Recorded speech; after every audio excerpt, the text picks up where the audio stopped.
Much. So, okay, it's a big panel, right? We've got 6 people.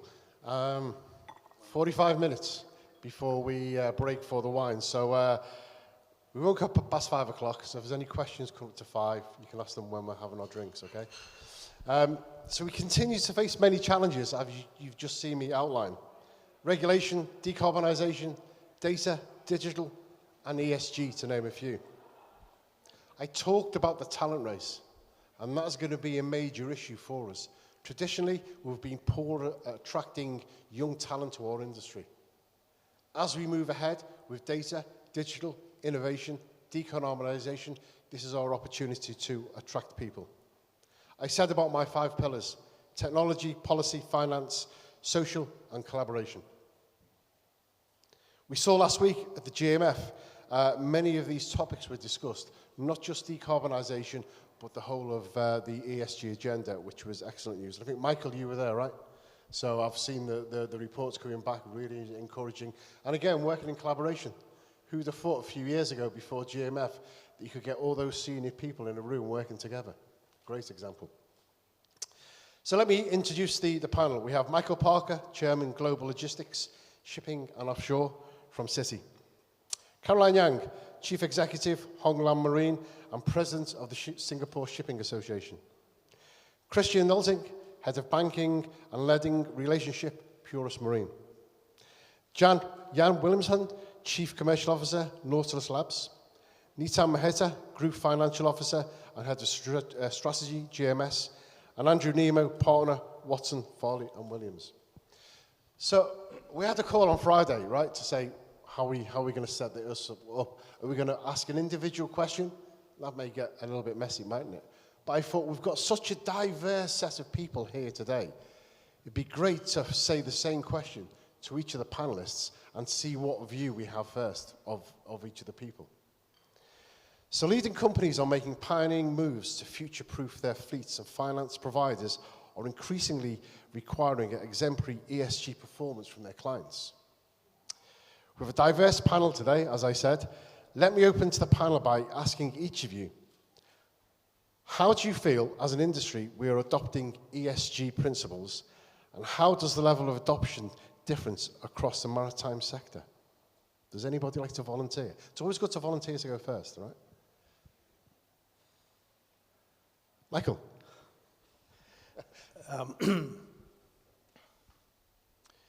was a word profitable in there somewhere in the introduction. I think profitable is not something the shipping industry has often focused on, frankly. It's often been about survival, liquidity, things that lurching from boom to bust over most of the time I've been in shipping. And I think the whole ESG agenda, but we'll call it decarbonisation because that is obviously the dominant and most costly thing, that will change the face of this industry. But of course it isn't easy and it isn't cheap, but it is going to happen. And I think the pace of that change will depend upon a number of things, and for the participants depend on how much energy and focus they each give it. So from the outside, I mean, the 2 most important announcements during the GMF last week were, one, on behalf of the Poseidon Principles Association, many of whose members are in this audience, we announced with the Poseidon Principles for Insurance a formal adoption of the 1.5 degree by 2050 on a full well-to-wake basis. And we will introduce the trajectory to measure our portfolios against that during the first half of next year. And hopefully by July, we will also update the current trajectory, which is out of date now based on the old IMO 2008. Now, the reason that is important is we are sending, both as insurers and as lenders to the industry, a clear signal that we will be transparent about the business we do. And that is because many of our institutions have made a net zero commitment on the same basis. So it isn't just shipping. For us, it is, and this is the 130 billion of GFANs, we are committed in all our portfolios to get to zero by 2050. Now, of course, for shipping, that is not going to be possible without working very closely with the energy sector and the energy transition. Shipping can't do anything by itself, and it has suffered when it's tried to do that. So the pace of the change will be determined by the energy transition. At a separate event, a rival event to Marine Money in New York, Carrie Trout, the head of shipping at Shell, was very clear, and I recommend if you can get hold of her remarks, do so. She was very clear about the commitment of Shell to the alternative fuels and to Shell being a leading player in that decarbonisation. So the oil companies that are also in the shipping business realize the responsibility they have, and I think that was an important message, and shipping has to engage with them. Jeremy Nixon, the GMF, made the clear point the issue at the moment is fuels. It is the production of the fuels that is not happening fast enough. The demand signals are not being sent. But I think there's a change taking place, because I think a lot of the stuff going on by ship owners, by others, if you like, in the industry, is beginning to send that signal. And Andrew Forrest is clearly consistent with what he said in Glasgow last year, and he's putting his money where his mouth is. He's increased or bought a shareholding in the Australian shipbuilder. He will run his own fleet, if necessary, using these fuels.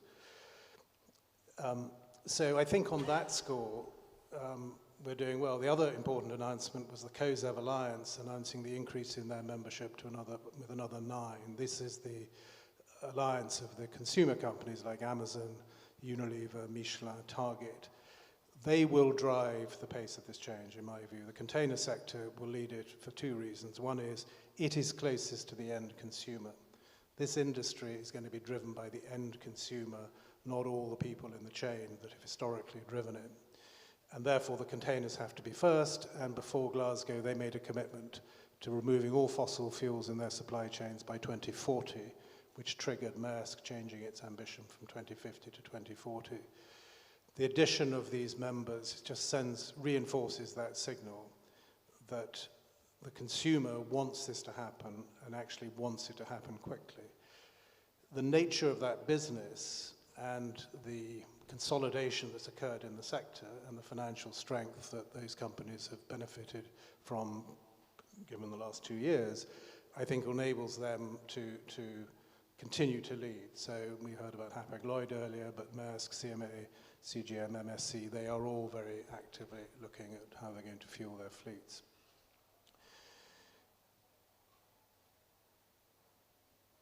The bulk sector has difficult decisions to make simply because of its nature. But I do think that what we will see, and we'll see it here, Singapore playing a key part, we'll see the first green corridor be Australia to North Asia. And so that will start a process of demand signals, locked in supply of fuels, locked in long-term contracts. There was talk earlier about long-term charters. In my view, it'll be 25 years. It'll be a whole fleet of new fueled ships with the cargo contracts of a freightman, whatever it is, that will make those green corridors happen. And then it'll have a ripple effect. So there are lots of different things happening. And I think even if you cannot participate in one form, depending on where you are in the industry, you must know what's going on. You can't hide from it. You must be ready to participate, whether it's in the Getting to Zero coalition. You must be aware, because if you're not, you will fall behind. And even if you can't participate and are not yet willing to commit the capital, be ready to do so. Because if you don't, we're worried about first movers being at a disadvantage. I think if you're not a first mover or a very fast follower, you will no longer be in this industry, and you'll wake up one morning and find that out, and you didn't plan it. So on the whole, I think we've made good progress. The answer from some quarters of shipping to this problem was slow steaming as a solution. No one, even in Greece, thinks that's the answer anymore. Great, thanks, Michael, and thanks for the insights for the GMF last week. As I say, fascinating that we can get all those people together, get an agreement, good about the Poseidon principles and the insurance for the 1.5 degree commitment. And I think, pretty sober in your comment, be part of it. If you're not part of it, you'll be left behind. So thank you, Michael. Caroline, can I ask the same question to you, please? Yeah, so your question is actually about the leading companies who are leading the way, and the financiers are just also have to be responsible and financing the ESG companies who complies and report carefully. So and you talk about the differing across the maritime sector. So when we talk about maritime, by its very definition, it has to be global. And when we talk about the globe, there are many countries are at different stages of development, and we come to a country on its own, you have the big companies and you also have the SMEs. So therefore, that is where the pace will be different. And the consumers of the leading companies, especially the work consumers, they are going to demand more of the ESG from the leading companies. And so these leading companies have to comply. But then we talk about the SMEs. And SMEs actually form a very big part of each country's economy. And actually, consolidated is a huge size. So we mustn't forget about this sector. Yeah. So when we talk about ESG compliance, and I think because the leading companies have these contractors and vendors, they will insist on some form of verification and some form of ESG from these vendors and contractors. And it will go down the line. But I think you will see a dilution of those compliance as you go down the value chain. Yeah, so then how do you bring that along?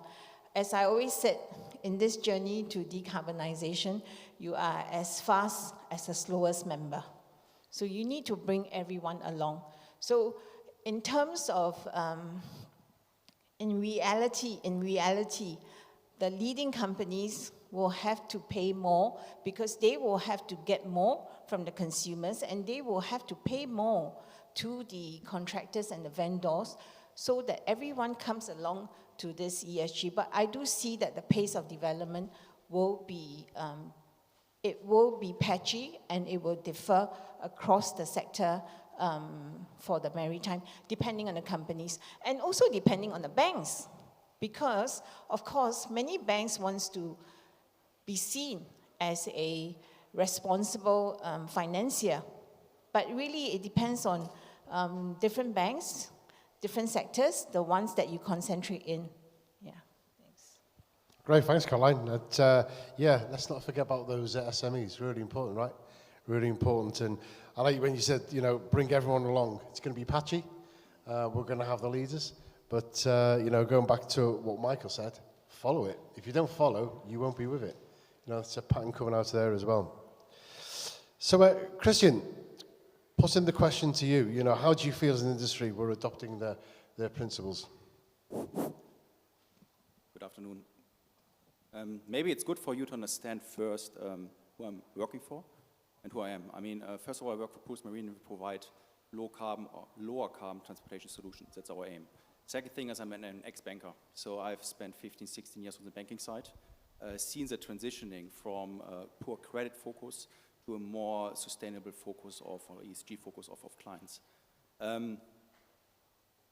For us, I mean, I've attended a couple of meetings. So there's been a lot of changes when we go back 4 years ago at Marine Money. I mean, we are talking more about it. We have much more collaboration ongoing. We have the Global Maritime Forum. We are getting to zero collision. We are all part of it. That's very important. And while I'm not there personally, we have a Chief Sustainability Officer, so that's good, he would be there. But on the other hand, what I want to talk about is what we see and what we can do, putting the puzzle together. We have seen a lot of things, technology, we have seen policy, we have seen collaboration, we have seen we would like to have more regulation. There is part of it there, everywhere. And for us, the focus is how we can put this together, and ultimately it has to be a commercial viable solution for our clients. And there comes a client to place. The client is very important for us, because ultimately the client is our offtake and takes the risk for us. So what we have done is so far, and what we are focusing on is we have more easy to abate sectors. We are focusing on more harder to abate sectors. The two easier to abate sectors are short sea. We still consider maritime or transportation solution, where we actually look at ferries or we look at wind business. You have shorter distances, you have a little bit more visibility on the infrastructure, and you can achieve lower emission on your assets. Secondly, you can have a view on how do you actually get your asset trajectory down to a net zero in the foreseeable future without too many risks, I believe. The second thing is, of course, more industrial shipping, where we're looking at, which is a little bit more difficult to decarbonize. And there we are more involved on the coastal feeder shipping, as well as on the gases, transportation of existing gases and future gases. I think a lot of discussions ongoing there on the side with shipyards, collaboration with society, collaboration with clients, what is needed and where the industry is moving going forward. And then we have to elaborate or we have to analyze what's feasible for us. The benefit we see being active across different sectors is that we see different solutions in different sectors. So it's definitely not one solution for every sector. There's no silver bullet. We can look at battery solutions for the CTV business. We can look at battery solutions for the ferry business. We see carbon capture system on the coastal feeder vessels. So there are different technologies available outside with different problems and different learning effects we're having. So I think that's a benefit we see at the moment. Being a banker, I have to say, banking is not as straightforward anymore. There is different approaches on ESG. I mean, it's good to see Poseidon Principle. I was part of the banks. I think that's very, very, very good, which is international. But you have regional markets. You have markets where people focus on certain asset classes. Where, just to say, I mean, I'm putting it out there, the CTV market is not a highly banked market. It has never been a very highly banked market. So you see differences, and there's also education from our side, but also education from the banking side, because we're changing our business model, and the bank also changed their business model to learn and see how we can finance it. And that's largely also my role going forward, because banks are also an important stakeholder in this part, a part of this from the client. Yeah. So no, not one silver bullet. Great. Okay. Thanks, Christian. I think interestingly you said, part of it's there, but we need to bring it all together now. We've got the collaboration, we've got the innovation, the technology, that we need to bring it together. That's really interesting to, make sure we work together to do that. Really interesting. Great. Thank you, Christian. Jan. So it would be pretty natural for me here to continue on the carbon intensity side, considering that, for those who don't know, Nautilus Labs, we're Microsoft-backed AI company that basically puts their hearts and soul in optimizing voyages, so it sits close to that. But given some of the insights I've heard the last few weeks from a few conferences, I thought I was going to go a lot more tactical, actually, because one of the questions we got now, how can we stay ahead of the game? And a lot of the time staying ahead of the game is being able to kind of visualize what's the outcome, what's going to happen. And I'm not a betting man, but I would put a bet on this, that come spring of 2024, we're going to see a lot of, probably some of you in this room, being in quite precarious situation after the outcome of the first year of EEXI. So that was the shift over I wanted to do. And the reason for this is that in Hamburg, SMM a couple of weeks back, I went around, I met my counterparts at the OEMs who are basically producing the equipment to depower the vessels. And as we see now, it's going to be a very large proportion of the world fleet that will be depowered in order to become EEXI compliant. Now, the way that that's happening now is that it's shifting. It's not actually reducing the power of the vessel anymore. And the reason for that, for those of you who haven't been on a ship, I can put it this way. You can try pulling out a couple of your spark plugs in your car and take it out of the highway and see how fun that is driving it. That you actually, the power that vessels have were designed there with safety feature in mind. And a lot of solutions are now becoming a standard kind of process to put in, where you basically reduce the shaft power to output electronically. And it basically is connected with a process that is class approved to make sure that that never happens really. And if it happens because you're in a piracy situation, you're going for search and rescue, or you're in the middle of a hurricane, you can do so. So it's the smart choice to do. I would say, surely do that. But where do we end up here, right? Because where is this industry's traditional, let's say, focus and adherence in getting reporting correct in terms of speed and fuel and consumption? Well, I'll be pretty clear. 30 years ago, when I came on my first bridge watch, my captain came down and told me how to write the logbook. And it was very different from how I was taught to do it in school. Obviously, we were on a time charter party about 2 knots off where we were supposed to be, and we managed that for about 2 years' time. You just write up the speed on the bad weather days. Now, the whole industry has been playing this game for decades, in a weird way, kind of like an allowable way of doing things that in other industry would not have been considered kosher. But here it is a game, and we're an unregulated industry, right? So we can do it. But we're now going to use the same noon reports that are used to see how you, from a trade perspective, can get away with as a standard, right?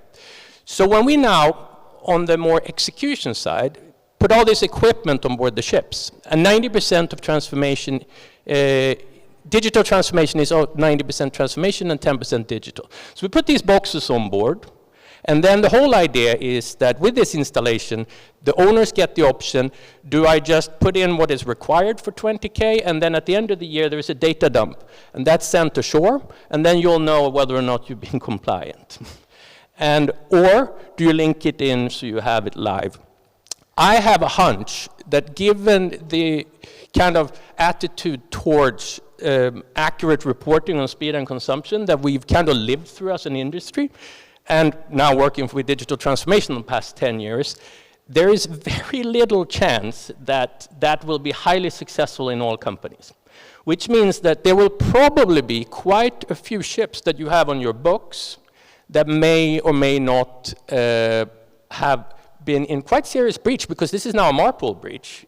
So that change in mentality to the crews is a big change. So I just wanted to call out this one point, because I think it is quite relevant, and we came up with a little bit of a solution to it, because all of these boxes can be connected live. If you're running a credit side of things, and I have period as a CDO before, you would make sure that you have KYC AML software that meets the standards of your auditors. When we're coming up now to a situation from an ESG perspective, I'm going to look at what have you actually done to make sure that your clients maintained and executed the year in a compliant way as investors. I think that's a good question.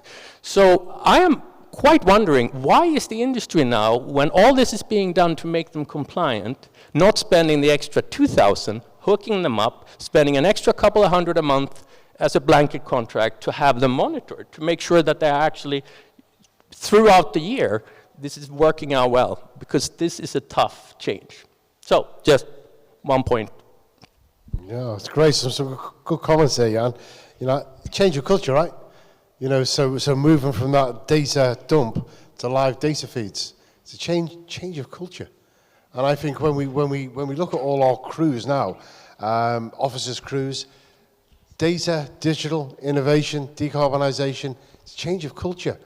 And probably we need a different skill set on board the ships now. You know, will there be fully autonomous ships? Of course there will, absolutely. The technology is there. But does that mean that autonomous ships have zero crew on all the time? No, it doesn't. But again, we're probably going to have to recruit different types of people, that's for sure.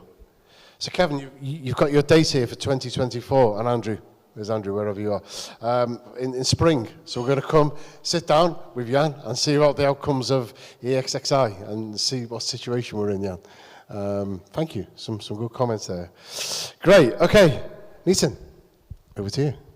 Well, thanks. Perhaps I'm the only ship owner here representing ship owners. So my job is the easiest because everybody else is deciding for me. So all I have to do is pay the money and get the best possible solution out. But see, as GMS, we represent two sides. We are recyclers, world's biggest recyclers. And we have our own fleet of 33 vessels currently, which is dry bulk and tankers together.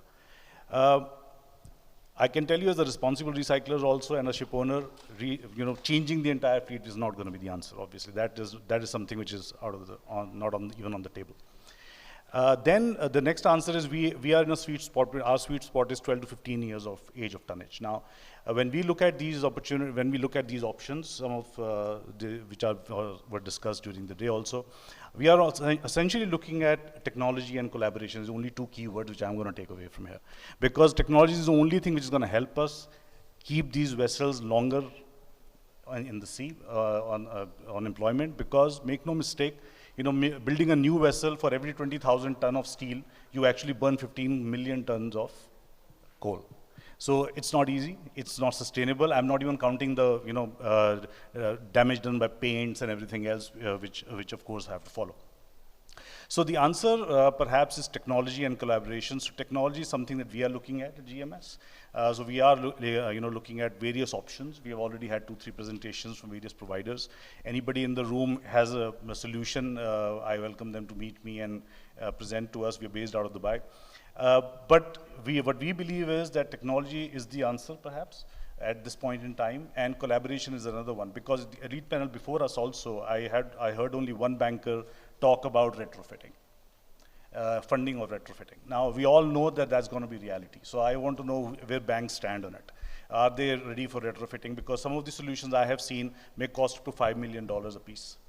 Now, that's a huge investment for a ship owner. Of course, last couple of years, practically everybody has seen good times. So many of us are ready. But then, 1/3, like someone mentioned in the previous panel, 1/3 is elite, top-end shipping, then there are SMBs. So I'm really talking about the SMBs. That's where we need support. So when we talk about looking ahead, planning for the future, we are planning, looking at technology, we're looking at ways to fund them. We are a fairly low loan-to-value company, but many of our competitors or colleagues may not be. So it's very important that we, as an industry, we collaborate. Like I said, the second word I take from here. So a lot of people in finance have to come up with solutions saying, okay, if you have a technology where we can reduce the footprint, then of course they'll be there to fund it. And then they have to come out with some schemes for existing customers. So it's really about everybody coming together. It's not something that only an owner is tasked with saying, boss, why don't you spend more money and buy this technology? Of course, we're going to do that. But then not everybody will be able to fund the technology by their own. No, thanks, Nitin. Really interesting, technology collaboration, what we've been talking about. Interesting if we get time for questions from some of the bankers here. Will you support the retrofitting? So we can... They're all at the bar now. Huh? They're all at the bar now. Great. Oh, yeah. There you go. Come on, Michael, you have been the torchbearer of the whole thing anyway. Banks will finance retrofitting. I don't think there's any question about it. It's most of the capital expenditure in shipping between now and 2050 is on retrofitting. To 2030 is the goal of 5% of all fuels, but there'll be very few zero-emission vessels on the water in 2030. So long after we've achieved that objective, which is essential to meet the Paris goal, there will be huge amounts of retrofitting. But retrofitting is not expensive. There's new technologies being introduced. It is good that shipping has had 2 good years, but there is no divine right for small or medium-sized ship owners to stay in this industry. But where it'll come from the cargo owners who will be focused on their Scope 3 emissions, and they will decide whom, if you like, to give the cargo to, and they will help finance that retrofitting. Cargill have been very public about that. So again, it will be a collaboration because it will be in everyone's interests to lower emissions. So we talk about decarbonization. There's a tremendous, horrible word, journey in decarbonizing or lowering emissions. And the Poseidon Principles and all these other things, the Sea Cargo Charter, are about measuring that lowering of emissions in order to ultimately get to zero. So I assure you, all the bankers at the bar will finance any retrofitting. Well, there you go. Good to know, Nitin, right? Good to know. Nitin, just one question for you. You talked about the technology collaboration. The airline industry is very open about sharing data on efficiencies and engine performances, right? Okay, they do whitewash it, but it's all collected together and it's shared. I think as an industry, we tend not to do that because we see that as a competitive advantage. Do you think that will change in the future? Well, personally, if you ask me, yeah, it will change and it should change. It's important that we all come together and, what the gentleman mentioned on the panel as well, where we have to share information and accurate information, more importantly, digitized, so that there's no manual intervention and people cannot change it. Yes, but like you said, it's a cultural change. It's going to take time. But yes, I guess this should change and it will change. Well, let's hope so, right? Makes the airline industry more efficient and safer. Andrew, the question to you, please. Thanks. It's an extremely broad question, as you've seen from the answers we've received so far. Absolutely. Summarize the shipping industry's approach to ESG, go.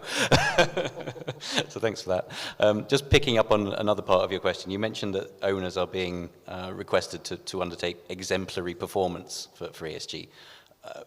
Interested to know what the views are of the room here, but are they really? I mean, what is exemplary performance, I think, is one of the key questions. It's actually very difficult to answer. There are so many different criterias and standards and competing interests going on at the moment that what is an exemplary standard differs depending on the context quite considerably. And also the goalposts are still shifting, as we talk. It's fantastic that we're making progress on some of these criteria, and Michael mentioning the shift on the Poseidon principles going to 100% for 2050 now is fantastic, but it just exemplifies, the fact that the trajectory that we're all having to focus on is moving even as we speak, which makes it even more difficult to keep up with where everybody's supposed to be. The other point you mentioned in the question was owners trying to future-proof their fleets. And again, is such a thing even possible? Future-proofing against what and where are we? So somebody mentioned earlier the old Betamax VHS issue, which is probably demonstrating the average age in the room, probably more than we all want to, but it's one we all are very familiar with, and it's true. Who wants to back the wrong horse? It's very difficult to jump in with both feet when we don't know where we're going to end up, and even if something looks like an obvious choice, like dual fuel LNG, for example, which is a very obvious step for many owners to take, we're now it's back.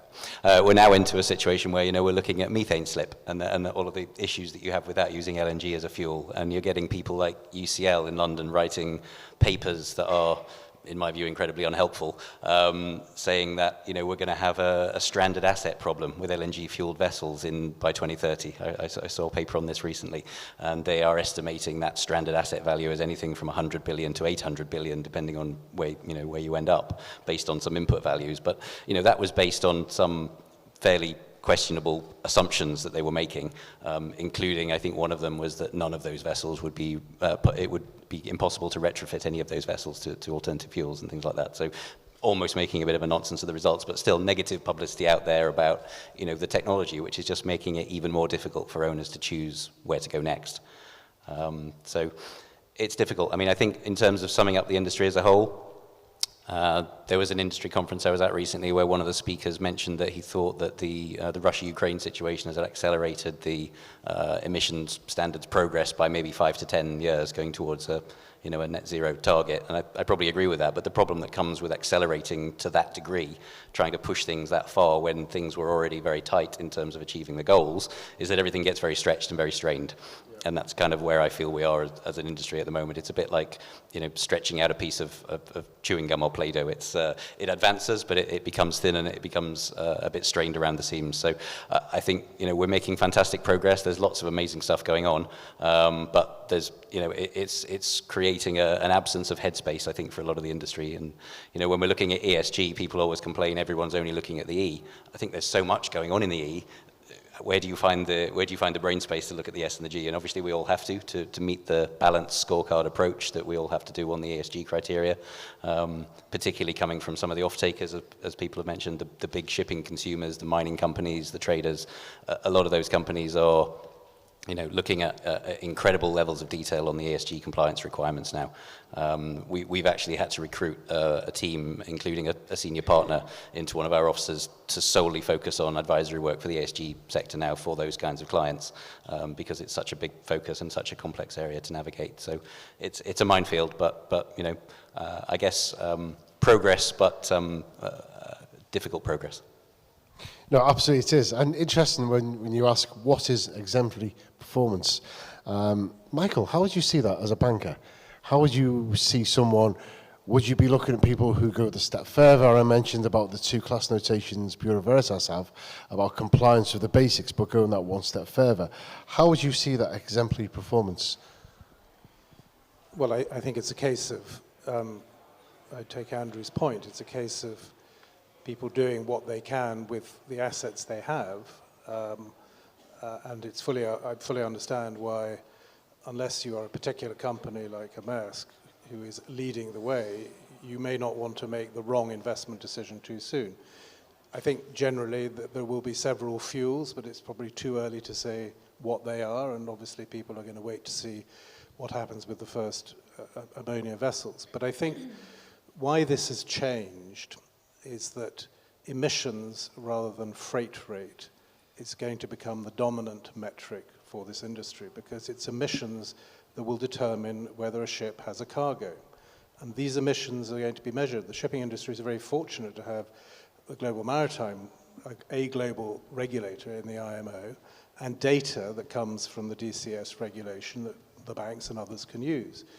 But actually, the end result is going to be in the financial performance, because there'll be a direct correlation between your ESG performance and your financial performance. That will determine your creditworthiness, your ability to invest, and the appetite, if you like, that banks will have to lend money. So it'll be a virtuous circle for those who are virtuous, and more difficult for those who are not.